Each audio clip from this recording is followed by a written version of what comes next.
Glória a Deus. Que bom que nós estamos mais uma vez e temos a oportunidade de estar aqui para ouvir aquilo que Deus quer falar aos nossos corações.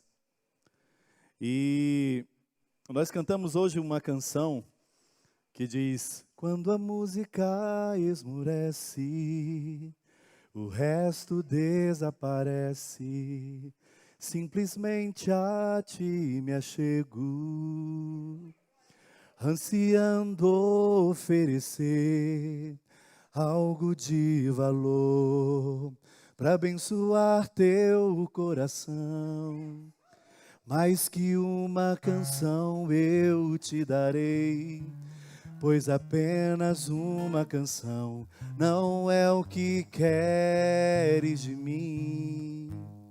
Mais profundo busca, Senhor, do que os olhos podem ver. Queres meu coração. E não deu tempo.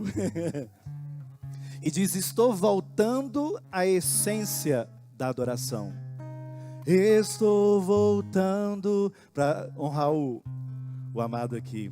Estou voltando à essência da adoração. A essência és tu, a essência és tu, Jesus. Ah, me perdoa pelo que eu fiz dela, quando a essência és tu, a essência és tu, Jesus. Aleluias, eu cantando sozinho. Glória a Deus. Por que eu cantei essa canção e por que foi pertinente, obrigado, amado, e por que foi pertinente ela ser cantada hoje? Porque ela vai falar muito da nossa vida, da nossa história, da nossa vivência como cristãos e também o nosso comportamento diante das dificuldades e dos desafios que nós enfrentamos a cada dia. E nós vamos estar falando exatamente disso, mas quando a voz se cala, quando a essência da adoração se vai, como nós reagimos? No meio das dificuldades, como nós nos comportamos quando o nosso coração parece estar fechado para reagir a tudo aquilo que está acontecendo ao nosso redor? Existia um povo, e talvez essa também seja a nossa história, que em muitos momentos em que o coração se fechou, ele não encontrou o caminho do retorno. E aqui eu gostaria de convidar os amados a abrirem as suas Bíblias no Salmo 137. Salmo 137. E quer dizer que eu não vou ter teclado hoje, né? Que absurdo. Salmo 137, olha o que se nos diz a palavra de Deus.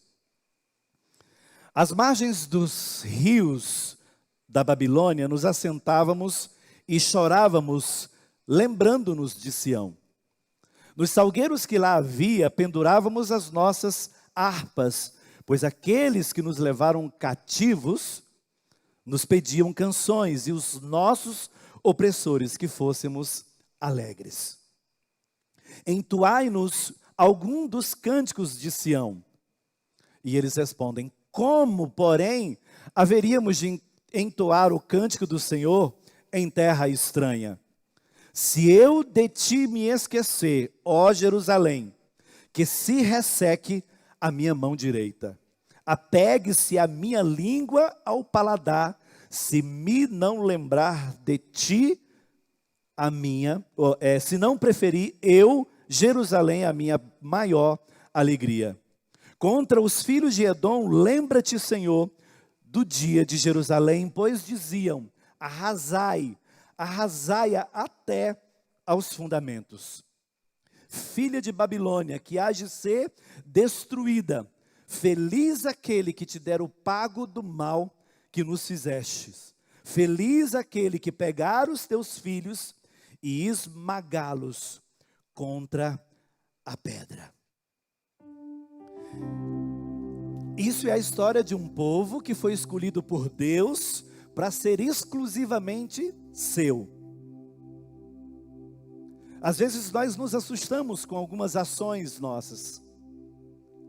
Mas o problema não estava aqui exatamente ou exclusivamente na mão daqueles que haviam tomado eles cativos. Deus, ele não perde tempo, é por isso que eu digo que nós estamos em um tempo de treinamento. O tempo inteiro Deus vai nos ensinar alguma coisa, vai nos dar alguma direção, e nós precisamos estar atentos em relação àquilo que Deus está dizendo. Então esse tempo de chamado é treinamento. Entenda que em algum momento Deus vai dizer não a algumas coisas que nós estamos fazendo. Mas em outros momentos Ele vai estar dando a direção exata.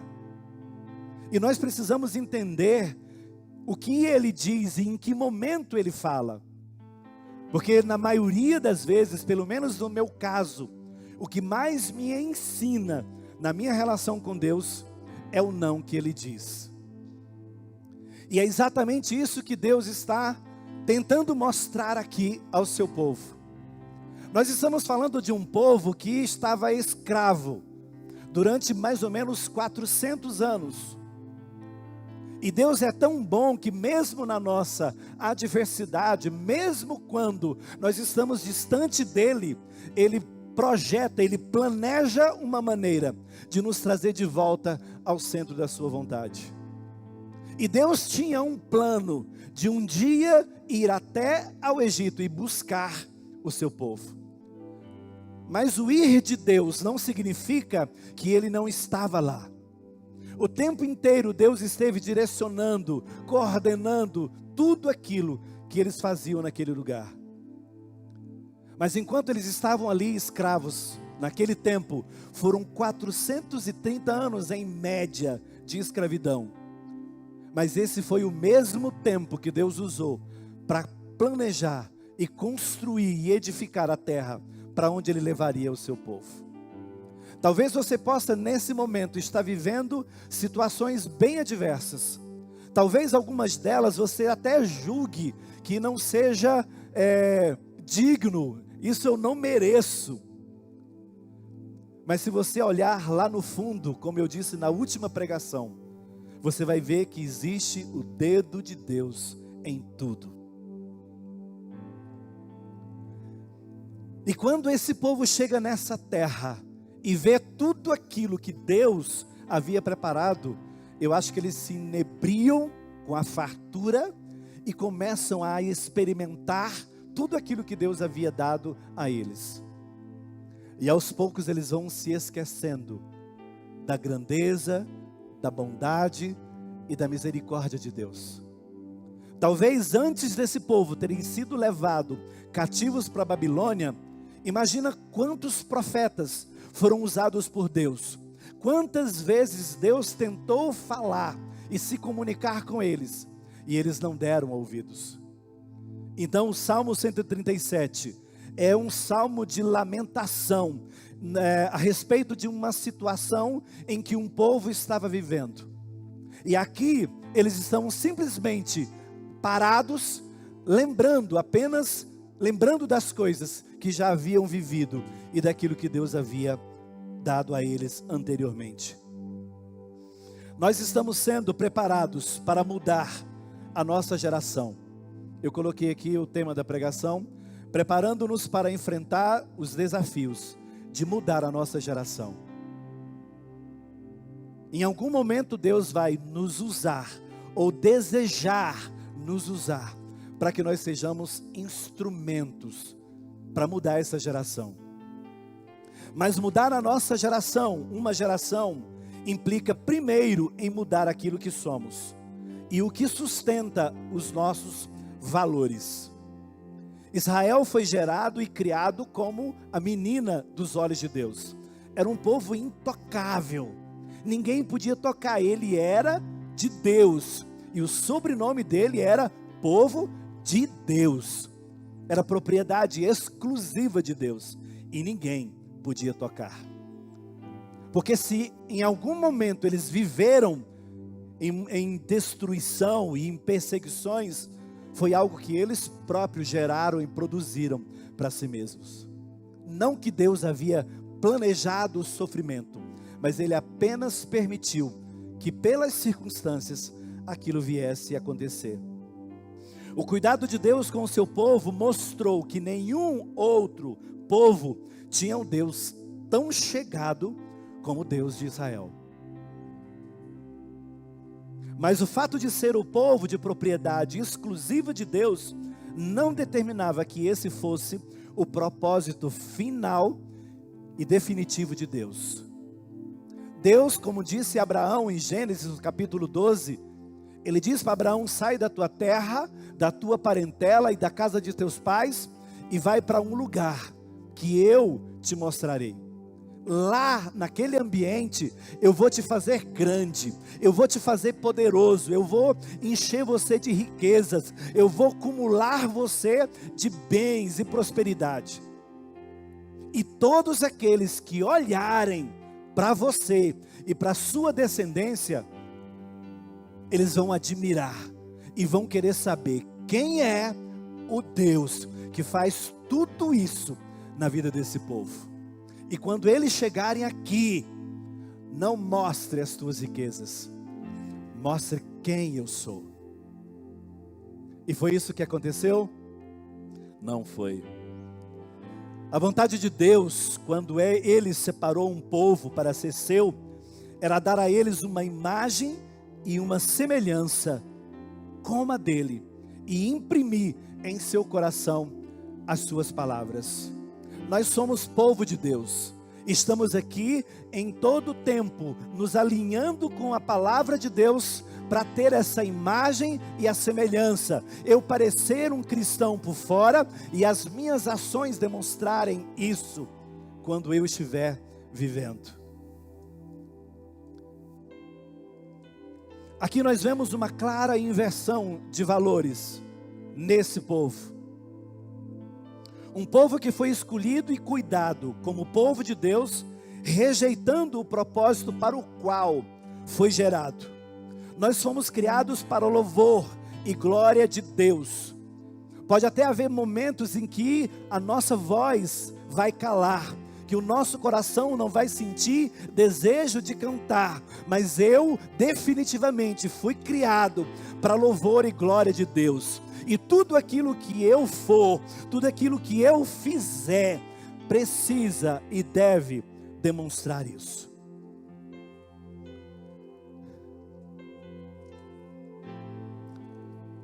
Como era a vida em Jerusalém? Aqui era um povo que saiu de casa, ou foi abruptamente tirado de sua casa, e foi levado para um lugar que aqui denomina cativeiro. Eles estavam cativos, sob a guarda e as ordens de um outro povo. Os judeus possuem uma cultura muito forte e bem forjada. Eles têm princípios rígidos e um profundo orgulho de ser chamado povo de Deus.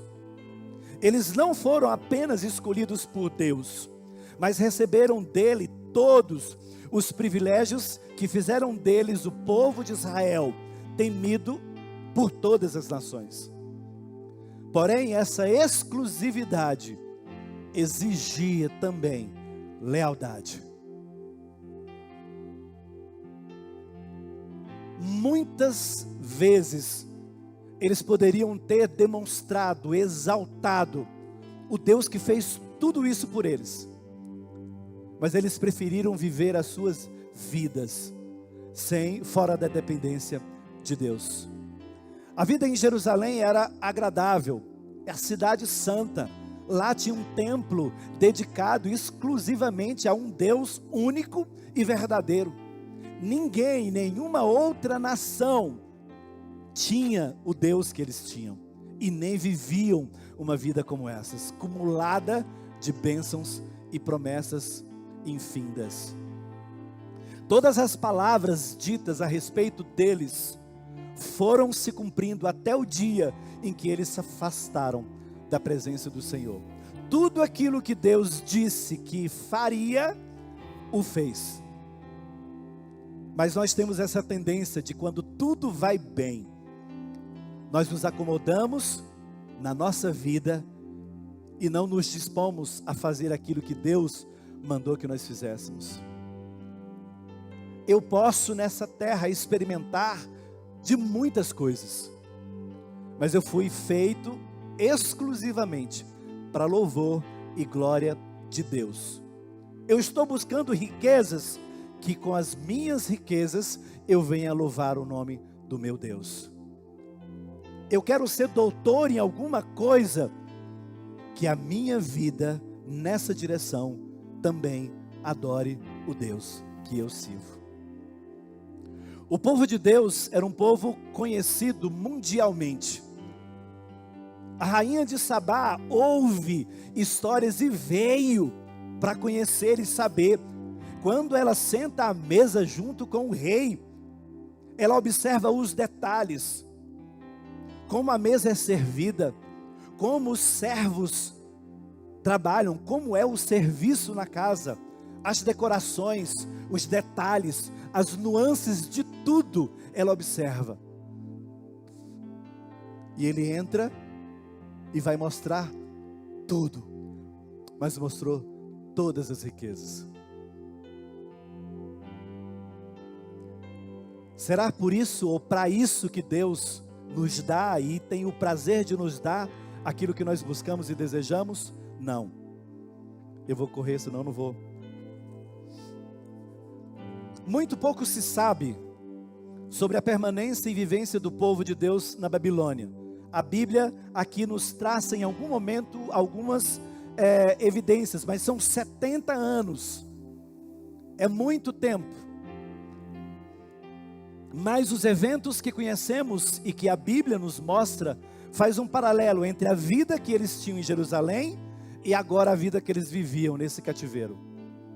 O orgulho de ser a nação eleita, o povo que Deus escolheu para ser seu, fez do povo de Israel um alvo fácil para o orgulho que habitava no seu coração e também a sua altivez.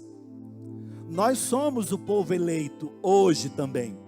Temos sobre nós o sacerdócio real, somos nação santa e povo de propriedade exclusiva de Deus.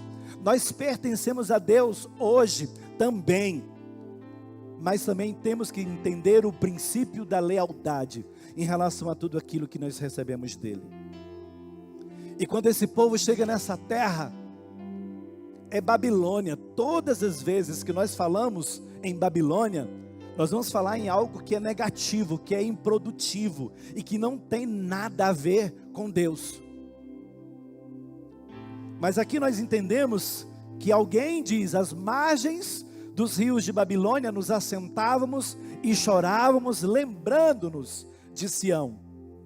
Nos salgueiros que lá haviam, nós pendurávamos as nossas harpas. Normalmente os poemas descritos no livro dos Salmos sugerem um ambiente de louvor e adoração. Nesse salmo o autor rasga o seu coração e expõe todas as suas angústias. Ele deixa clara a impressão de que se calaram as suas canções dentro da sua alma. Esse cântico carregado de melancolia e tristeza mostra um profundo abatimento nos seus corações, ou dentro da alma de todos aqueles que estavam cativos. Eles se dão por vencidos.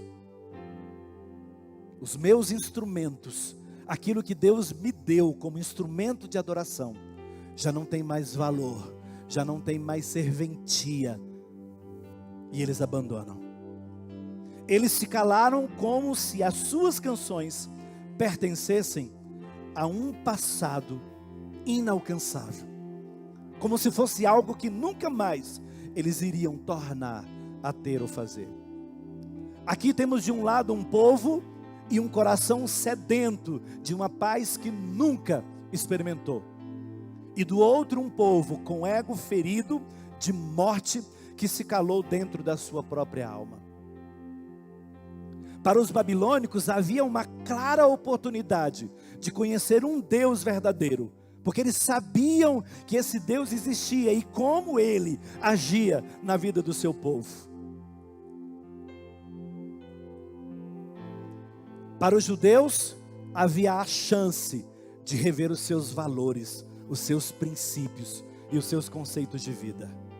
Nada pode ser mais importante para um cristão do que cumprir o propósito para o qual ele foi chamado. Esse tempo para os judeus na Babilônia foi pedagógico. Deus estava ensinando algo, alguma coisa eles precisariam rever nas suas vidas, e ele estava claro. Quando eles chegam naquele lugar, a primeira coisa que se pede deles: cara, eu passei na porta da tua igreja domingo, na hora do louvor, e que canção incrível eu ouvi naquele lugar. Canta para mim. Deus me pegou com uma canção, passando atrás de uma igreja, e eu ouvi. O mercado está vazio, seu trabalho já parou, e o martelo dos obreiros, o barulho já cessou. Deus sabia que eu amava cantar. E um dia, pela manhã, numa escola bíblica dominical, eu passei na rua de trás da igreja e ouvi. E eu fiz exatamente isso aqui. Eu fui atrás de alguém que fosse capaz de cantar algo daquela maneira para eu ouvir. É perceptível a evidente inversão de valores no comportamento desse povo. O povo de Deus deixou de se comportar como Deus os havia chamado ou ordenado. Por isso ele permitiu tudo aquilo que eles estavam vivendo. Em Israel não havia toda aquela adoração. O templo naquela cidade chegou a se tornar mais importante do que o próprio Deus. E quantas vezes na nossa vida o bem que Deus me faz se torna mais importante do que aquele que fez. O amor que eles sentiam por Jerusalém ia além do amor que eles devotavam a Deus. Quando nós atingimos o ponto de confundir o amor de Deus com as nossas próprias paixões, é hora de parar e rever a nossa vida e as nossas ações. Pois aqueles que nos levaram cativos nos pediam canções, e os nossos opressores que fôssemos alegres, dizendo: entoai-nos alguma das músicas que vocês cantam lá. Eu ouvi uma vez e foi incrível. Esses dias mandaram uma mensagem para mim. 1998 eu cantei uma canção numa igreja no Tocantins. Alguém está desesperado atrás da letra e da melodia dessa canção. E eu estou aqui, meu Deus, não acho, na internet não existe. Mas foi uma canção que foi cantada naquele tempo, tocou em alguém. Ele falou: Paulo, canta para mim essa canção. Eu lembrei de algumas duas frases e cantei pelo celular. E a canção faz efeito, né? Deus é bom. Eles destruíram, respondendo, eles destruíram a nossa cidade, nos expulsaram da nossa casa e agora nos pedem canções e ainda exige que eu cante sorrindo. Existe crueldade maior do que essa? Gerar no meu coração profunda tristeza e depois exigir que eu cante com alegria? Talvez isso seja muito mais complicado e muito mais difícil. Mas esse é povo de Deus. Jesus entrou no caminho do Calvário e saiu de um lado e foi até o outro calado. gemia, mas da sua boca não se produziu uma palavra infamatória. Quando se pede de nós que façamos isso, é porque alguém, ou aquele que pede, ele já o fez. Não há nada que se pede que nós cristãos façamos, que Deus já não tenha demonstrado isso através das suas ações.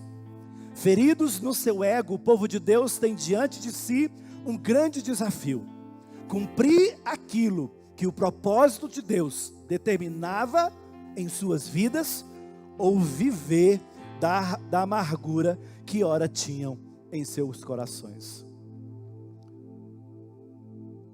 Quantos de nós já esteve em momentos de profunda tristeza e angústia, e aparece alguém na sua casa pedindo uma oração? Quantas vezes nós estamos em sequidão de alma, aí o bispo pega e fala: Paulo, prega domingo de manhã. Eu vivi em estado de angústia os últimos 3 dias, porque estava seco como o coração deles. Olhava para dentro de mim e não tinha nada. O que vai sair daqui de dentro? Se nesses dias aquilo que moveu o meu coração foi angústia e dor, como que agora eu vou ter que vir, antes de ministrar a palavra, cantar no louvor alegremente? Esse é o desafio que nós enfrentamos a cada dia. E o bispo sabe muito bem disso, e os outros pastores. Quantas vezes nós temos que estar aqui, alegrar o coração de vocês com aquilo que Deus está ministrando, quando nós estamos em pedaços. Esse é Deus. Como, porém, haveríamos de cantar ou entoar o cântico do Senhor em terra estranha? Nós criamos um ambiente fixo de adoração. É este lugar, onde nos reunimos e adoramos. Mas em algum momento as nossas vidas, ou das nossas vidas, nós fugimos desse ambiente. Nós não moramos aqui. Habitamos em outro lugar, fazemos visitas, saímos para outros ambientes totalmente diferentes desse. Porque aqui, quando nós chegamos, tem uma música suave tocando. Antes de ministrar a palavra, tem um louvor incrível, onde a nossa vida é tocada. Mas os lugares para onde nós vamos, depois que nós saímos daqui, não existe esse ambiente incrível preparado. E a nossa obrigação é gerar nesse lugar o ambiente que nós julgamos ter aqui. Precisamos entender que a nossa adoração é dentro. É eu e Deus. É eu falando com Deus. É eu me relacionando com Deus o tempo inteiro. Esses dias nós estávamos falando de oração. Nós oramos aqui 1 hora, mais ou menos, antes do culto de domingo. Hoje começa às 18 horas. Nós oramos o tempo inteiro e falamos, e falamos, e falamos. Mas pouco nós separamos para saber o que Deus está dizendo.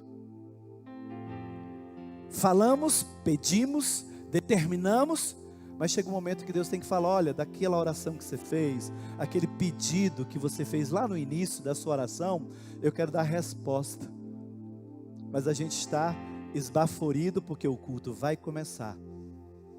E esperamos ouvir a voz de Deus. Mas eu sei que quando nós nos dispomos a orar, Deus está disposto também a ouvir. Ele está pronto para ouvir. Orou, Ele vai falar. Ele vai responder aqui nesse momento, nesse ambiente, ou em qualquer outro lugar que você tiver. Não dependa de um ambiente dito sagrado, porque aqui em Jerusalém, eles perderam esse lugar. E tiveram que, no momento ou no ambiente adverso, cantar da mesma maneira que cantaram lá. Como eu posso então cantar estando preso? Paulo deu um exemplo claro disso. Perseguido, preso, humilhado, e dentro de uma prisão, ele só tem uma escolha: vou louvar. Eu sei que é difícil, falar parece muito fácil. Talvez em algum momento em nossa vida você venha a sentir também assim. Mas eu te digo, a terra era estranha para eles, mas não era estranha para Deus. Para quem é estranha a terra, se o objetivo de Deus é alcançar todos em todos os lugares? Então a terra não é estranha. Paulo, quando chega em Atenas, ele se depara com altares para 30 mil deuses. Ele não cruza os braços, mas ele vai começar a observar e dizendo: em algum lugar nessa cidade, neste lugar, existe um ponto que liga o céu na terra. Você pode chegar num ambiente de sofrimento, dor e de tristeza, angústia, mas quando você chegar lá e ver apenas morte e destruição, procure, Deus está ali. E é exatamente por isso que o sofrimento vem, porque nós não identificamos a presença dele. Não vai demorar. Estar ali era parte de um processo de treinamento, que de tempos em tempos Deus proporciona aos seus filhos. Se eu de ti me esquecer, ó Jerusalém, que se resseque a minha mão direita. Esse Salmo 137 é um salmo precatório. E o que significa isso? Ele fala das suas angústias, fala das suas perseguições, mas o final da sua oração ele diz: Deus, faz isso e isso e isso com eles. Apegue-se, olha o amor que ele tem por este lugar. Se eu de ti me esquecer, Jerusalém. Eles fizeram isso, mas eu não vou deixar barato. Que se resseque a minha mão direita. Apegue-se a minha língua ao paladar, se me não lembrar de ti, se não preferir eu, Jerusalém, a minha maior alegria. Ele troca a sua maior alegria por Jerusalém. E eu não duvido que essa maior alegria incluía aquilo que Deus era. Deus sempre vai ser mais importante do que tudo aquilo que nós temos, ou de tudo aquilo que nós somos. Se eu tiver que escolher entre Jerusalém e a minha maior alegria, prefiro Jerusalém. A minha casa, o meu povo, meu Deus, a minha vida, um judeu daria a vida por Jerusalém, mas talvez não estaria disposto a fazer a mesma coisa pelo seu Deus. Mesmo que tenha sido permitida por Deus, a destruição de Jerusalém feriu profundamente o coração e o ego desse povo. Mas era um tempo de cura para a sua alma. E eu vou lendo aqui para chegar no final. No versículo 8 ele diz: filha de Babilônia, que hás de ser destruída, feliz aquele que te der o pago do mal que me fizeste. Este é um salmo precatório. O salmista inicia expondo as angústias do povo, ele rasga a sua alma, identificando a sua dor, mas por fim, ele determina o juízo sobre os seus inimigos e diz: o que fizeram comigo ou contigo, ó Jerusalém, esse terá paga. Falando isso, ele parece não se importar se serão condenados ao inferno ou não. Ele deixa claro que o seu amor é por Jerusalém. Feliz aquele que pegar os seus filhos e esmagá-lo contra a pedra. Essas palavras não somente ferem a santidade, o caráter de Deus, como depõem contra o ideal do propósito de ser povo de Deus. Gerar vidas para Deus não é tão simples quanto parece. Ela tem um preço, pois ela exige daquele que primeiro eu esteja disposto a me oferecer para que os outros vivam a partir da minha vida. Esse é o exemplo de Cristo. Para gerar vida, primeiro é preciso doar-se, abrir mão do meu orgulho, de conquistas pessoais e me permitir passar por uma transformação com toda a minha estrutura. Tornar-nos fecundos, isso é o que Deus quer, para gerar filhos para Ele. Deus nos fez fecundos, Ele ordenou que fôssemos fecundos. Portanto, gerar vida é uma determinação de Deus para nós. Nós só cumpriremos o propósito para o qual fomos feitos a partir do momento que nos tornarmos geradores de vidas. Em biologia, quando se fala de adaptação, por exemplo, você ganha um cachorro, alguém te deu um cachorrinho, aí ele pergunta: e aí, ele já se adaptou na sua casa? Aí você fala: não, sim, ele já se adaptou, já está brincando com os outros.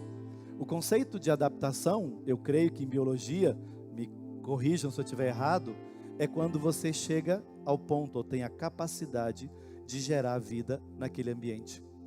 Quando ele naquele ambiente gerar vida, ou ele reproduzir, aí ele está adaptado. Do contrário, ele é um ser estranho que ainda não se adaptou. Eu tenho um chamado, e jamais me calarei sobre isso. Mas também entendo que nessa luta, preciso conhecer cada um dos princípios ou fundamentos que regem esse meu trabalho. Vai haver momentos que todas as coisas vão cooperar para que você desista. Mas é bem melhor permanecer na presença de Deus, de um Deus que pode curar, do que morrer sozinho. E concluindo, para você se aquietar, a nossa vida no reino de Deus começa no momento em que temos consciência do nosso pecado e da necessidade de resolver esse problema. É a partir daí que nos tornamos geradores de vida, porque os impedimentos vão sendo tirados. Assim como acontecia com o povo de Israel, assim também acontece com a gente. Em algum momento nós vamos estar angustiados e tristes, e teremos que demonstrar para as pessoas que estão ao nosso redor que eu posso até estar fraco, mas o Deus que eu sirvo é muito forte. De tempos em tempos se nos apresenta diante de nós situações e circunstâncias em que precisamos decidir se estamos dispostos a fazer a vontade de Deus ou se nós iremos recuar. O mundo, assim como aqui no 1º e 2º versículos, procura ardentemente uma razão para viver. E haverá um momento em que, desconsolado, te pedirão consolo. Estando triste, te pedirão que seja alegre. O que nós estamos dispostos a fazer?